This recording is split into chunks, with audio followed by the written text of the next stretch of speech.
Alam mo ba na ang Rusi ay isang junk shop noon? Pero tingnan mo na ngayon, kahit saang syudad dito sa Pinas ay meron na silang branch. Paano nga ba nagsimula ang Rusi? Tara, alamin natin. Ang Ramas Uy Piching Sons Inc. o mas kilala bilang Rusi ay sinimula ni Nicanor Ramas Uy Piching after ng World War II. Nagtayo siya noon ng junk shop sa Dumaguete City at nangolekta ng mga scrap metal na galing sa mga abandonadong sasakyan ng mga Amerikano. At para mas madami pa siyang source of income, sinabayan niya na rin ito ng shoe repair shop na nag-click din naman noon sa lugar nila. Mukhang noon pa man malaki na talaga ang potensyal ni Nicanor sa pagnenegosyo dahil madiskarte talaga siya. Well, hindi na nakakapagtaka yon dahil siya ay may dugong Chinese. Siya lang naman ang anak ni Uy Kim Pong na kilalang negosyante noon sa Dumaguete. Ngayon, it makes sense na kung bakit China bike ang tinitinda ng Rusi. Sa paglipas pa ng panahon, naging consistent lang si Nicanor sa kanyang mga negosyo. Kaya pagsapit ng 1954, ang dating junk shop at shoe repair shop ay naging hardware at automotive shop na. Ayaw talaga ni Nicanor na mapunta sa wala ang lahat ng pinaghirapan niya at gusto niyang magtuloy-tuloy pa ito hanggang sa kanyang kaapu-apuhan. Kaya naman lagi niyang bilin sa kanyang mga anak na ipagpatuloy ang kanyang maiiwang legasiya kung sakali. Kaya naman ang tatlong nakatatandang anak nito na sila Jose, Segundo at Antonio ay tumutulong na rin noon sa pag-ooperate ng kanilang negosyo. Sa murang edad na unawaan na agad ng magkakapatid ang layunin ng kanilang ama dahil alam nila na para din naman sa kanila ang mga sakripisyong ginagawa nito. Naging maganda naman ang takbo ng family business nila at tuloy-tuloy naman ito sa paglago. Kaya lang noong 1967 pumanaw na si Nicanor at naiwan nito ang lahat ng kanyang negosyo. Pero imbis na panghinaan ng loob, lalo pang naging matatag ang magkakapatid at patuloy lang sa pagpapa-improve ng negosyong naiwan ng kanilang ama. Dumating pa nga sa point na naging iisa na lang ang mindset ng tatlong magkakapatid na to.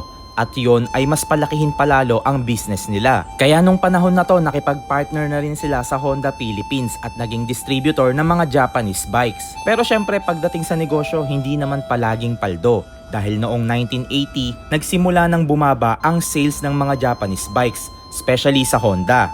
Alam naman natin na nung panahon na to ay magulo ang Pilipinas dahil sa awayan ng dalawang pamilya. Kaya bagsak talaga ang ekonomiya. Dito na ngayon papasok ang bagong strategy ng magkakapatid na Ramas Uy Piching.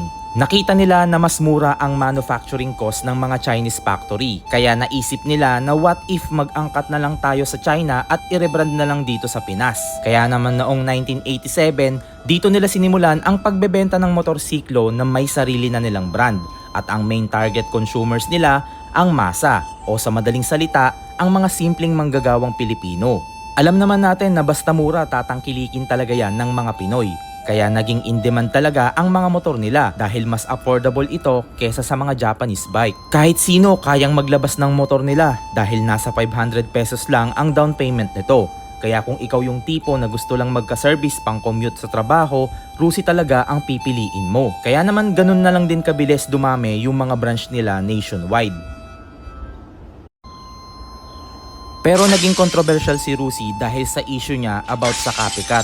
Mula nung nilabas niya kasi ang lineup ng mga motor na to, marami agad ang nakapansin na parang may kamukha sila. Tulad ng Gamma 200, nakamukha ang Honda CBR 150 version 2, Rusi TC 125, nakamukha ang Honda TMX, Flame 150 Fi, nakamukha ang Honda RS 150, at marami pa sa mga motor nila talagang may kamukha. Pero may napansin ba kayo? Lahat ng mga motor na nabanggit ay galing sa Honda. Alam naman natin na dati silang naging dealer nito, di ba? Kaya dumating sa point na noong 2013, kinasuhan ng Honda ang Rusi para sa patent and industrial design infringement under Intellectual Property Code. Naniniwala kasi si Honda na ginaya talaga ng Rusi ang fairings at frame structure ng mga motor nila. Kaya dito na nagsimula ang hablahan. Noong mga panahon na to, dito na rin umusbong yung mga issue sa motor nila na kesyo madali daw masira. Kaya malaking tukso tuloy sa brand nila na kapag Rusi ay suri. Marami talaga sa mga Pinoy noon na minamaliit ang Rusi. Pero ops, teka lang, bago mo sila maliitin, alam nyo ba na isa silang malaking group of companies? Katunayan nga niyan sa kanila ang Rusi Land Development Corporation, Dupla Milko, Rusco, Hotel Nicanor, at iba pang sikat na business sa Dumaguete. Pero imbis na magpa-apekto sa mga sinasabi ng iba, unti-unti nilang inimprove ang mga after sales nila. Nag-angkat na sila ng mas reliable na motor, easy access na pyesa, at magandang warranty coverage sa motor nila. Katunayan nga niyan, hindi lang mga Pilipino commuters ang natulungan ng Rusi. Dahil kahit mga negosyante, natulungan din nilang umangat sa buhay gamit ang kanilang chariot na talaga namang maaasahan pagdating sa kargahan. Kung iisipin natin, ang Rusi ay hindi lang tungkol sa motorsiklo.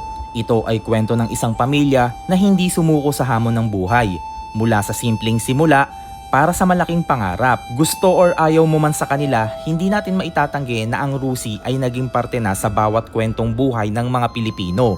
Na kung may gusto kang maabot sa buhay, hindi mo kailangan magmadali. Ika nga nila, sabot-sabot lang.